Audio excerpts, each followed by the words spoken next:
Iran America तनाव के बाद मिडिल ईस्ट में खाड़ी देशों की जो है कि चिंता बढ़ चुकी है।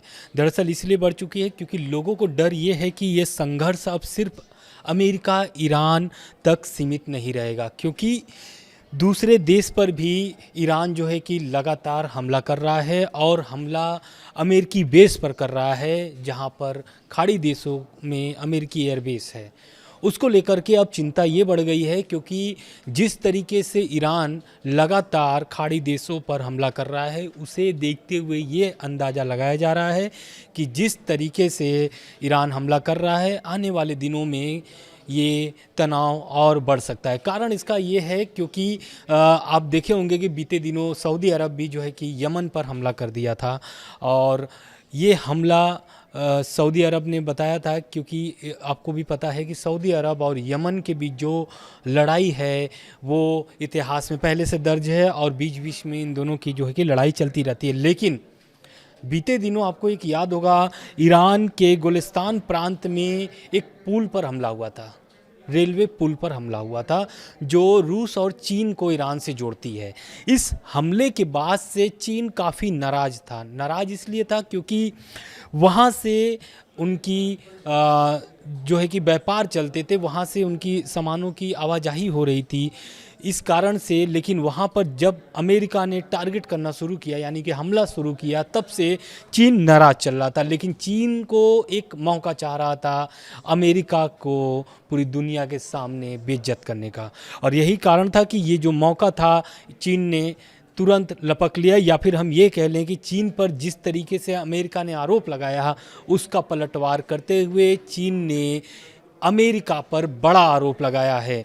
और यही कारण है कि ईरान और अमेरिका के बीच जो लड़ाई चल रही है, उसमें एक तरीके से चीन भी कूद चुका है, क्योंकि चीन लगातार ईरान से तेल खरीद रहा है, बाकी सामान खरीद रहा है, और वहीं चीन जो है कि बाकी सामान जो उनके सामान बनते हैं वहाँ पर, उसको ईरान में बेच रहा है। अब इसको, इस सप्लाई चेन को रोकने के लिए अमेरिका ने एक हमला किया था, वो था ओगेतान खान रेलवे पुल पर। इस पुल पर क्रूज मिसाइलों से हमला हुआ था। इस हमले के बाद दरअसल हुआ क्या है कि संयुक्त राष्ट्र में चीन के राजदूत सुई लुइंग ने अमेरिका पर ईरान पर बड़े हमले करने के आरोप लगाए हैं। उनका ये आरोप है कि ये हमले करके पूरी स्थिति को बिगाड़ना चाहते हैं, यानी कि जो एक तरीके से सामान्य स्थिति बनी हुई थी ईरान में जब सीज फायर हुआ था, उसके बाद से फिर से हमले करके ये तनाव को और बढ़ा रहे हैं, ऐसा चीन का आरोप है। उसके बाद इस चीन के आरोप के बाद दरअसल ये चीन का आरोप हुआ क्यों, आरोप लगाया ही क्यों? दरअसल जो अमेरिका के राजदूत हैं, उन्होंने संयुक्त राष्ट्र अमेरिका में एक आरोप लगाया कि चीन जो है ईरान और यमन तक सामान की आपूर्ति रोकने के लिए पर्याप्त कदम नहीं उठा रहा है। चीन ने इस आरोप को पूरी तरीके से बेबुनियाद बताया और इसे खारिज कर दिया। लेकिन इस आरोप के बाद चीन चुप नहीं बैठा। चीन लगातार अमेरिका को टारगेट कर रहा है, और उनका ये कहना है कि इस तरीके का जो आरोप अमेरिका चीन पर लगा रहा है अमेरिका, ये बेबुनियाद है। अब रही बात कि चीन पर क्यों टारगेट कर रहा है लगातार अमेरिका, क्योंकि देखिए चीन पर टैरिफ का जो धमकी था वो काम नहीं आया ट्रम्प का, और यही कारण है कि चीन भी कहीं ना कहीं टारगेट पर है ट्रम्प के। वहीं अगर हम बात कर लें ईरान की, तो देखिए ईरान जो है कि लगातार हमला कर रहा है, जैसा कि मैंने आपको पहले बताया कि कुवैत हो या फिर बहरीन हो, सब जगह पर लगातार हमले हो रहे हैं। लेकिन एक ईरान ने बड़ा दावा कर दिया है, कुवैत में अमेरिकी सैन्य गोदाम पर ड्रोन हमला किया है, और इस हमले के बाद काफ़ी नुकसान पहुंचा है जो गोदाम था। लेकिन सोशल मीडिया पर इसको लेकर के वीडियो भी जारी किया है, शेयर किया है ईरान ने। कुवैत ने आधिकारिक पुष्टि किया है, और उन्होंने बताया कि वायु रक्षा प्रणाली से दर्जनों ड्रोन और क्रूज मिसाइलें और बैलिस्टिक मिसाइलों को मार गिराया है। इन हमलों में कई सैनिक भी घायल हुए हैं कुवैत के और अमेरिका के। और इस हमले के बाद कुवैत ने एक आधिकारिक पुष्टि भी जारी किया है और पुष्टि किया है कि इस तरीके के अगर लगातार हमले अगर होते रहें तो कहीं न कहीं कुवैत को भारी नुकसान सहना पड़ सकता है। लेकिन एक ईरान ने बड़ा दावा भी किया है और एक बड़ा अपील भी किया है बाकी खाड़ी देशों से। वो क्या किया है, दरअसल ईरान ने जॉर्डन और कुवैत से अपील किया है कि अमेरिकी सैन्य ठिकानों का विरोध करो और अपनी ज़मीन से, यानी कि जहाँ पर एयरबेस हैं खाड़ी देशों में, उन्हें वहाँ से जल्द अमेरिकी सेना को हटाओ।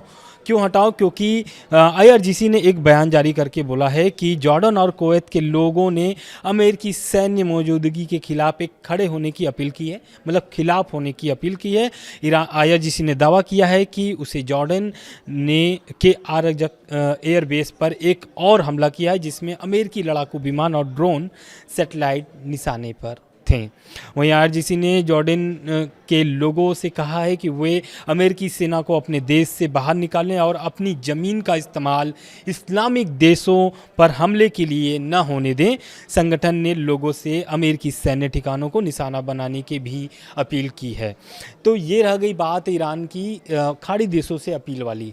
उसके बाद अमेरिका अब अभी क्या कर रहा है, जो वर्तमान में जो अपडेट्स आ रहे हैं लगातार मिडिल ईस्ट से, वो ये आ रहे हैं कि अमेरिका भी चुप नहीं बैठा हुआ है। अमेरिका लगातार उन ठिकानों पर हमला कर रहा है जो ईरान का रीढ़ का हड्डी बोला जाता है। दरअसल न्यूक्लियर जो प्लांट है बूशहर, वहाँ पर आज 4 जगहों पर बमबारी हुई है। उसके आसपास के इलाकों पर 4 जगहों पर बमबारी हुई है और ये ईरान के जो बूशहर प्रांत के गवर्नर हैं, उनका कहना है कि अमेरिका के हमलों से शहर के 4 स्थानों को निशाना बनाया गया था।